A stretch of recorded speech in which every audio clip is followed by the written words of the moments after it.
मनसे अध्यक्ष राज ठाकरे यांच्या आदेशाने धुळे शहरातील सर्वच प्रमुख बँकांसह मोठ्या आस्थापनांच्या इंग्रजी भाषेतील नावाच्या पाट्या बदलून मराठीत लावण्याची मागणी मनसेच्या पदाधिकाऱ्यांनी केली आहे। याबाबत बँकेच्या अधिकाऱ्याची भेट घेत बँकांची पाटी मराठीत लावण्याचा आग्रह केला आहे।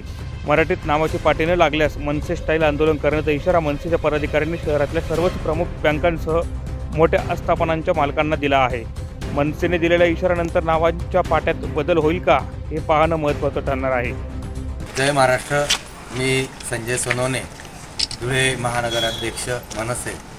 सन्माननीय राजसाहेबांच्या आदेशानुसार आस्थापना आणि बँक या क्षेत्रामध्ये जास्तीत जास्त मराठीचा वापर केला पाहिजे या आग्रहाचा आदेश सन्माननीय राजसाहेबांनी केलेला आहे। त्या आदेशानुसार आज आम्ही धुळे शहरातल्या प्रमुख बँकांमध्ये प्रमुख आस्थापनांमध्ये जाऊन स्मरणपत्र। प्रतिनिधी सुनील निकम, माझा महाराष्ट्र न्यूज, धुळे।